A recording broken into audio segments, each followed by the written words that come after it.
Minority leader in Parliament, Haruna Idrisu, is pushing for punishment for government officials involved in the Agyapa Royalties Deal after the special prosecutor concluded there were illegalities in the transaction. A corruption risk assessment report by the special prosecutor concludes that there was a breach in the Public Procurement Act and Public Financial Management Act in how the transaction advisors were procured. He says the process raised reasonable suspicion of, quote, bid rigging and corruption. There is more in this report. The report discloses the identity of Imara Corporate Finance Limited of South Africa as one of the transaction advisors. The report notes the processes that led to the procurement of the firm should have gone to Parliament because it's an international transaction. That was never done. Secondly, the whole of the fees for the bid purportedly won by Imara of South Africa with its decoy Data Bank of Ghana is to be paid in US dollars to Imara Corporate Finance Limited of South Africa. The mandate agreement does not say when and how the decoy Data Bank of Ghana was to be paid by Imara for a contract purportedly won and performed jointly. This opaque arrangement in the contract negotiation process is what made the analysis by the Office of the Special Prosecutor conclude that there is a reasonable suspicion of bid rigging and corruption activity, including the potential for illicit financial flows and money laundering in the arrangement of fees payable to Data Bank of Ghana as the decoy, which was not approved under the Public Procurement Authority Act. The transaction advisors nonetheless went ahead to identify and recommend service providers and underwriters to the Ministry of Finance for appointment by the Republic of Ghana. The ministry acted contrary to the Public Procurement Act and the Public Financial Management Act in delegating the power to appoint service providers to the unlawfully appointed transaction advisors. The transaction advisors, whose selection and appointment by the Finance Ministry did not measure up favorably to the analysis of risks of corruption and anti-corruption assessments, were potentially susceptible to undue influence, favoritism, cronyism, nepotism, and all forms of discrimination abhorred under the 1992 Constitution, leading to the suspected packing of the service providers and underwriters' position with entitlements not chosen on merit.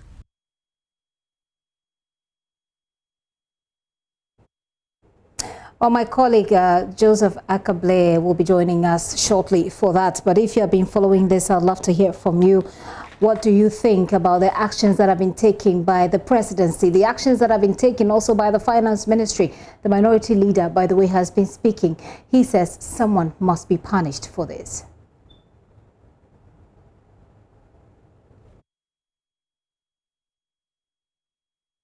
Cannot remedy the defects of the transaction in any way possible. That is why we question the transaction. In any case, what is government desperately looking for $500 million US for? What do they want the money for? What is the national need?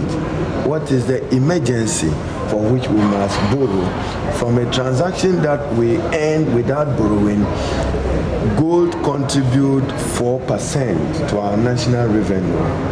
Government without Agyapa earns $130 million US annually from gold revenue, and just 10 of the mineral mining companies make significant contribution to our total revenue. Parliament cannot remedy the defects so identified by the special prosecutor. How is Parliament going to cure nepotism and cronyism? How is Parliament going to cure that you appointed a chief executive without due process? How is Parliament going to cure that you pass a resolution on a non-existing law? You don't build a house on nothing. It was built on nothing. So how is Parliament going to cure that a motion is moved and the motion is amended at the very time it was to be adopted to make room to wait for a president to assent to a bill so passed by Parliament? We feel strongly vindicated. The truth must always stand with the political minority at all times.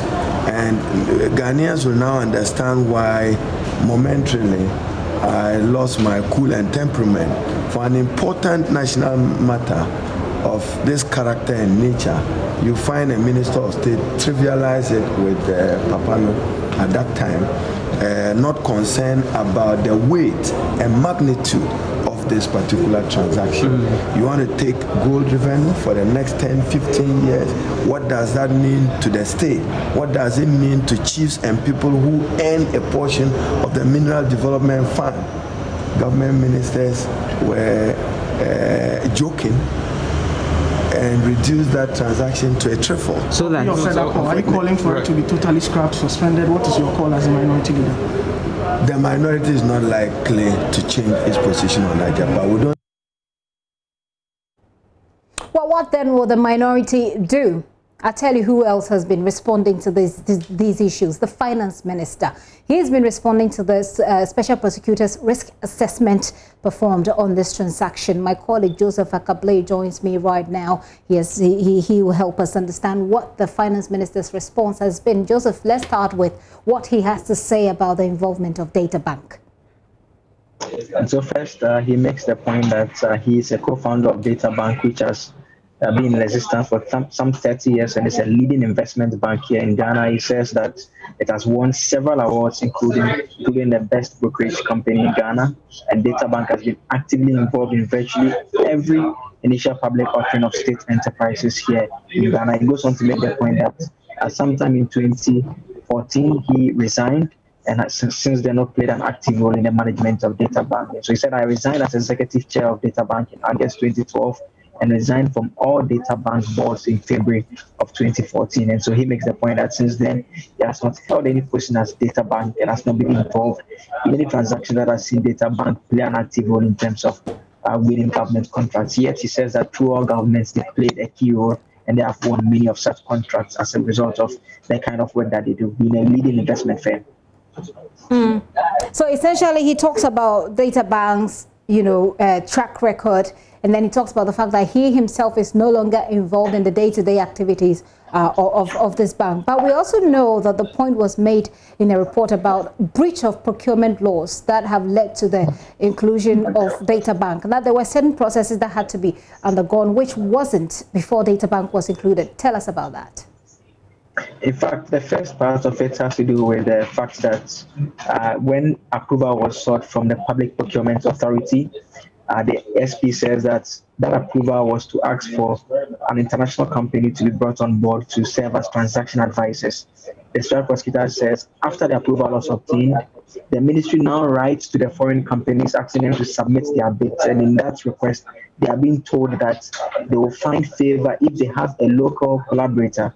Now, the SP makes the point that within the window of communicating that to the companies after obtaining approval from the PPA, it was a short window, and so it meant that a lot of the American companies that were unable to find local partners were disqualified from the agreement. And he says this was what he says amounts to more of an insider trading of a sort to ensure that someone is favored unduly.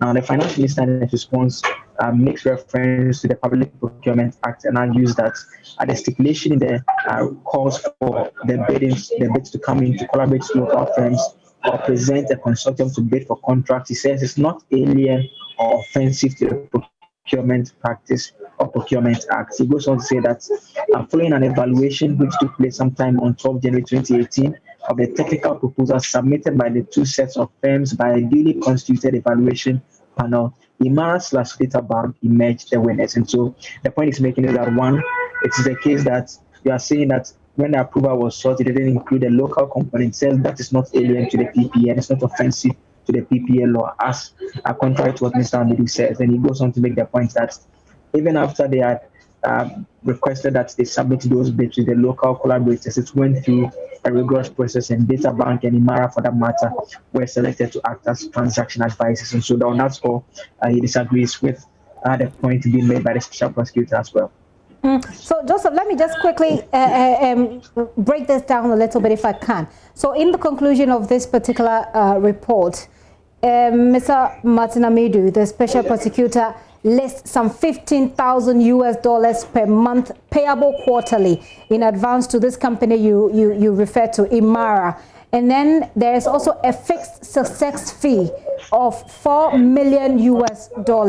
I assume that based on our knowledge of the PPA's procedures, that this is the reason why Imara, for example, which is a foreign company, had to go through the PPA. Help me if I'm correct.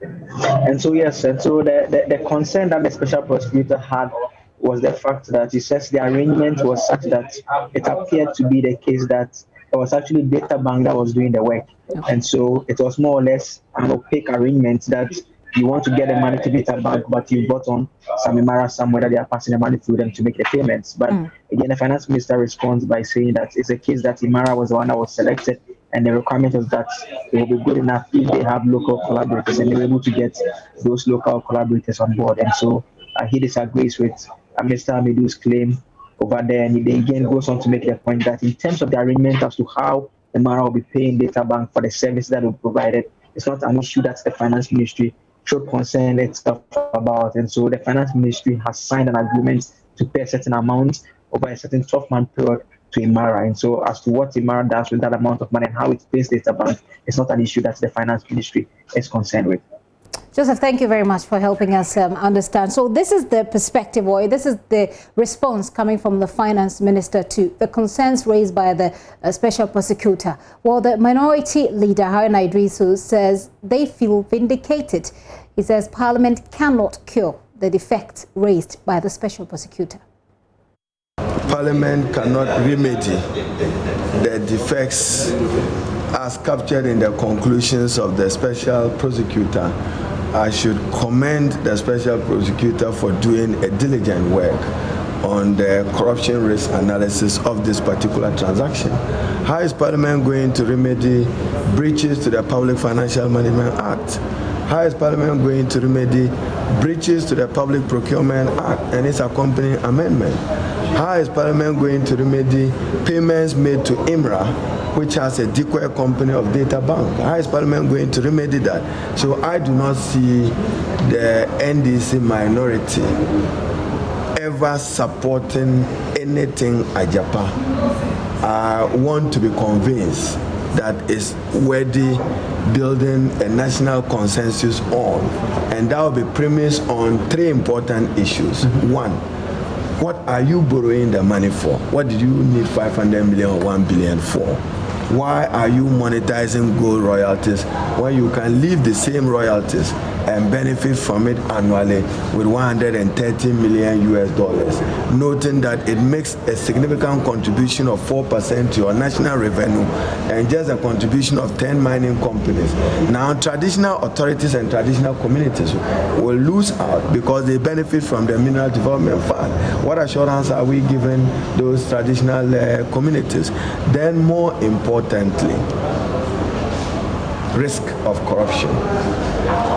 The whole transaction is in darkness. Who gets punished for it? This is a litmus test for Nana Addo Dankwa on his. So your position is that the president must do more to fight him.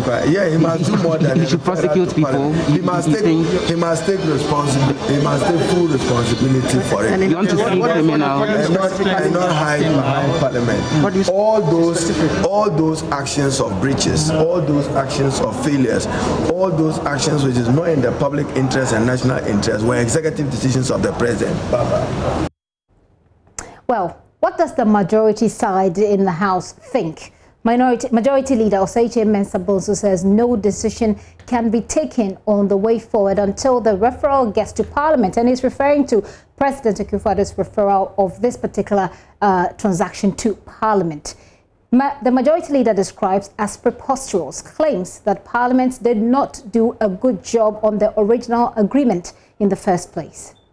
That doesn't mean that whatever parliament or any parliament anywhere in the world does is sacrosanct. There's no parliament anywhere in the world that is beyond reproach, right? Especially given our own circumstance when we don't have experts to independently consult to give us their opinion about that, right? And we must be working to improve that in order for us to improve the quality of our own positions on matters.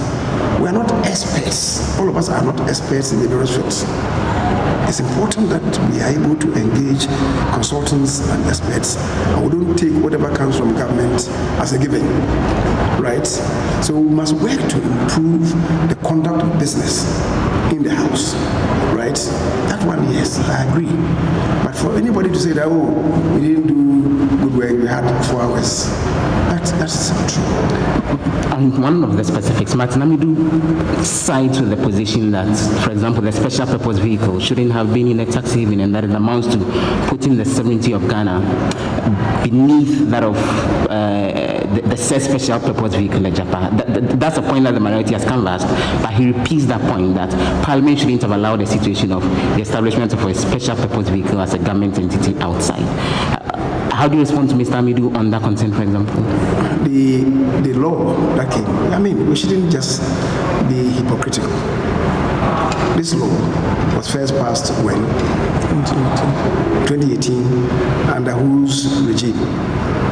President Mahama. Did it contain a special purpose vehicle? Did it? It did.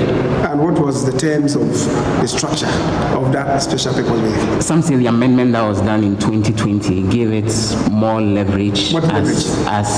There was only one special purpose vehicle that law allowed. What was done was to open the vistas and allow many more special purpose vehicles to be created. Majority Leader Osaiche Mensah Bonsu there. We can speak to Adam Senano. He is with the Citizens Movement Against Corruption. Mr. Senano, thank you for your time and good afternoon to you. Let's begin with what you think should happen going forward. I mean, this is a debate or conversation that you followed since I think yesterday or so. So I believe that you're very much aware of the direction it is taking. Help us from your perspective, what you think should happen. Well, thank you, Millicent. I mean, the line has not been very clear, but I mean, the feedback from Parliament is interesting. It suggests that the referral to Parliament in itself may suffer various challenges because of the position taken by the majority and the minority. And so we may need to take a second look. The president may need to take a second look at that, because the feedback from the minority saying they are not going to support anything Agyapa contrasts with the also with the majority leader saying that what Parliament does is sacrosanct. By implication, there's no space for Parliament to redo something it has looked at. And so I'm a bit intrigued as to how this is going to proceed. I would have assumed that Parliament would embrace it and take a second look at it.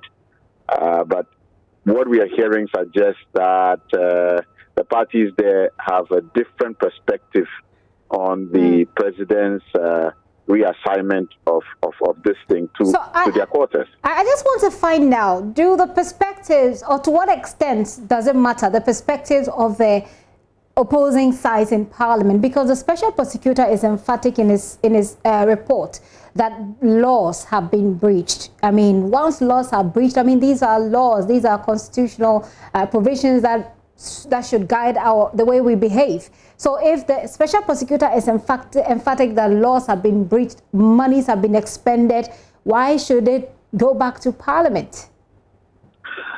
Well, so you are putting the question to the president. As far as I see, the laws that have been breached require an investigative body to establish who's breached the law. If they have breached the law, they should be taken through the legal processes, found culpable, and sanctioned accordingly. And so, yes, that must happen simultaneously with any attempt to cure any mistakes that have been made. Having said that, there is also the issue of the fact that the president has made a certain, given a certain instruction, and one wants to look at whether it's going to deliver the results that we are all looking at. So yes, there are two major issues arising. One simply being the fact that there are breaches of the law that have to be dealt with, and obviously the SPO is suggesting that the necessary agencies should take that up and follow through. The finance minister has put in some response, which my colleague Joseph Akable took us through. He says that it's not offensive if data bank, data bank's involvement. First of all, he talks about he resigning from the bank, as in stepping aside from the bank. He talks about the track record of this bank. I mean, when it comes to the finance industry here in Ghana. And then he talks about the fact that he is not involved in the day-to-day activities of the bank, even though he is finance minister. So again, he responds and says, even though the data bank has something to do with this particular transaction, it doesn't offend the Public Procurement Act in any way. For you, what does this response stand in the scheme of affairs? Well, I think that, to be fair to the finance minister, this is not the first time that this issue has come up. And I think that it will be going on slippery ground if we every time somebody has worked with an organization and moves on, would like to target as a potential conflict of interest position. I think that we need to allow Data Bank to continue to exist as an entity providing jobs, and if it legitimately, what needs to be established was the process queued. And I think that's where the issue of whether Data Bank was part of the initial listing and eventually was brought on board, etc., that is the loophole that ought to be addressed. Was that legit? But otherwise, I don't think that one should tag the finance minister because a former entity with which he worked or even established has gotten this opportunity, especially if the competencies and the experience is there. Away from the competencies and the experience that he may have, the argument would be, and has always been, couldn't we, this is a whole sovereign country, have found any other entity that could have done the same work, given the background that the finance minister himself has obviously interests in Data Bank, irrespective of the track record, irrespective of the fact that he has resigned? Because you are an anti-corruption campaigner. The mere perception of corruption is a big problem that we're trying to deal with.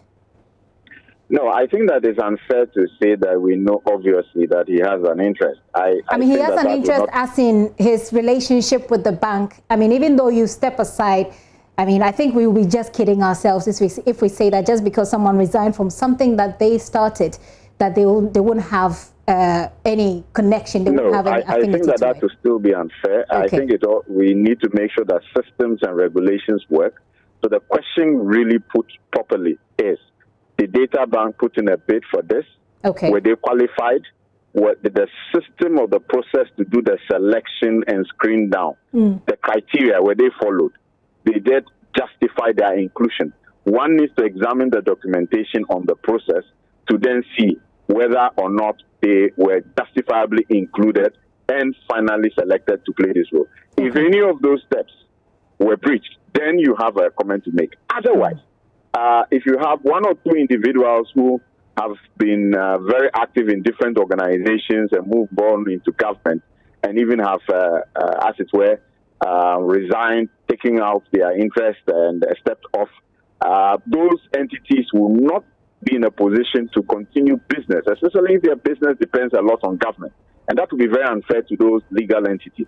So I don't think that is the way to go. What we should do is to check the process. If any of the aspects of the process was not followed through accurately, fairly, then we have something to say about that.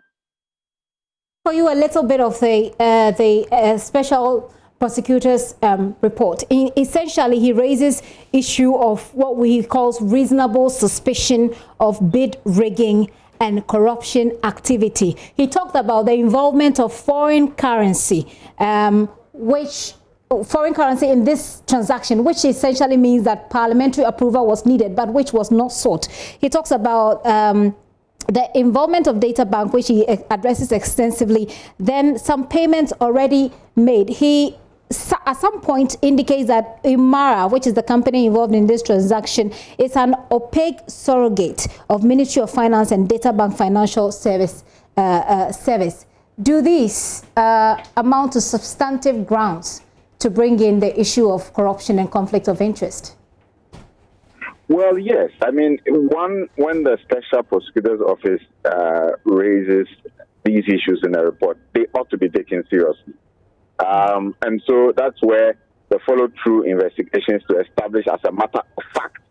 So you say Imara is an opaque branch, so to speak. He says an opaque surrogate of the Ministry of Finance and Data Bank Financial Service. That is an accusation. And ideally, it should have been supported with specifics. And because it is opaque, one can't tell. So it means that additional investigation to establish, is this an entity that has existed long ago, who set it up, etc. The further findings on that aspect of it will prove whether the Special Prosecutor has given us an accurate description of what the situation is. But nevertheless, it tells us that in its current form, with the current process followed, there are major issues that need to be dealt with. And absolutely, one needs to reconsider what you do moving forward on a deal like this. And finally, sorry that I cut you there. But finally, moving on with what to do, the minority in Parliament are saying that is saying someone has to be punished. The government officials involved in this transaction ought to be punished. There are calls for prosecution on the back of this. Are we there yet? Well, yes, to the extent that one can establish that there have been breaches of the law, let people stand accused of what they have done wrong. And so one needs to start from the initial stages of this proposal right through to how we got to Parliament and to its approvals, and to, following the SP's report, establish who has been culpable in breaching the law, and let them stand and face the courts and the prosecutorial processes of the land. So yes, rather than take it as if there's one person, it obviously means that there are a chain of people who have breached the law at some point, and those people must be held accountable for whatever has been done amiss. And always the issue has been who takes the next move. I'm wondering if organizations like your own, anti-graft organizations like your own, this is something you find interesting to follow, perhaps push for these prosecutions they are calling for. Well, I think that on a further reading of the documents, we will then know what action to take. In the first instance, we were part of the group that insisted that we wanted more information, more consultation must happen. This deal shouldn't go forward because we didn't have we're not comfortable with the calculations to date. We're not comfortable with the arrangements. And so this SP's report actually vindicates what we're saying, except to say also that in the initial discussions, there was some uniqueness of the proposal that found as innovative. And if we could still think through how that could be of benefit to the people of Ghana, that would be useful. Adam, I'll say very big thanks to you. Many thanks for your time joining us this afternoon. Adam Senanu is with the Citizens Movement Against Corruption. He's actually the co-chair. Thank you very much. And like he's saying, there are enough grounds, for further actions to be taken. Who takes that? He says his organization would want to take a look at the report and take further steps. I'll take you through some, information that's just coming in right now from the Special Prosecutor's Office. This is titled report on response to the report on the analysis of the risk corruption. It goes on and on, that title. And it says that the Special Prosecutor read last night a press release signed by Mr. Eugene Ahin, the Communications Director to the Jubilee House, which contains statements which are inconsistent with the press statement issued by this office, that's the Special Prosecutor's Office, on the morning of 2nd November, which is yesterday, on the above matter. And it says that the Office of the Prosecutor feels the need to clarify these issues for purposes of accuracy and truthfulness. He goes on to say that Mr. Eugene Ahin's statement from the accompanying email was issued around 2100 hours, that's 9 o'clock. And I had explained in this office's press statement of yesterday as follows.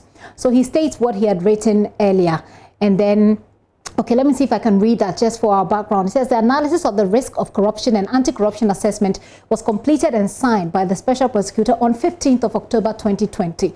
The Special Prosecutor, in a letter with reference number, he states it, dated 16th October, conveyed the conclusion and observations of the anti-corruption assessment to His Excellency, the President and the Honorable Minister of Finance as a matter of courtesy, before informing the public. So that is a statement from the previous reports that Mr. Amidu published. So he goes on in this particular response to Eugene Ahin's communication that His Excellency the President offered to give me a copy of the alleged comment of the Honorable Minister of the Finance to this office's letter with reference dated 16th October, which I politely refused to take because one could not make comment on conclusions and observations of a letter which did not constitute the full report. Now, just to explain a little bit of that, the Office of the Prosecutor or the Special Prosecutor is saying that in reference to a statement issued yesterday by Mr. Eugene Ahin, he, Mr. Martin Amidu, received or was offered to be given a copy of what he is calling alleged comment by the Honorable Minister of Finance, Ken Oforiatta. But then he said he refused to take that letter, and his reason is stated there. He says it is because because one could not make comment on conclusions and observations of a letter which did not constitute the full report. He goes on to say that I also wanted to preserve the independence of this office as an anti-corruption agency, which does not take instructions on the performance of the anti-corruption functions of the office. How could anybody think that a 13-page letter with a reference number constitutes a full assessment report of such an important transaction affecting a most important extractive national resource, which is the patrimony of the chiefs and people of Ghana and generations unborn? The reaction to the full report vindicates my caution. And it's a 2-page letter that Mr. Amidu put together. Let me see if I can add a bit more information before we wrap up from there. He says, I forwarded the completed 64-page report signed by the Special Prosecutor and dated 15th October to His Excellency the President under cover of letter with reference number, he states it, which was signed and received at the presidency at 12:04 p.m. And he has all those minute details to it, 12:04 p.m. I forwarded the same completed 64-page report to the Right Honorable Speaker of Parliament under cover of letter with reference number, which is stated as well, and copied the majority and minority leaders, which were received at 1:04 p.m. So the Office of the President received theirs at 12:04, and the Parliament majority and minority leaders received them theirs at 1:04 p.m. I beg your pardon. So at 1:19 p.m. for the majority leader, and at 1:19 for the majority leader, and at 1:19 for the minority leader. I also forwarded the same report to the Minister of Finance under cover of letter with reference. He states this also of even date, which was received at 12:15 p.m. The comment, he says, by the Honorable Minister of Finance, which I was aware of on Sunday, 1st November 2020, could not therefore be comment to the 64-page report I forwarded to the persons named herein. I do not intend to be patronized as the Special Prosecutor, as Mr. Eugene Ahin appears to have conveyed by the statement issued under his hand.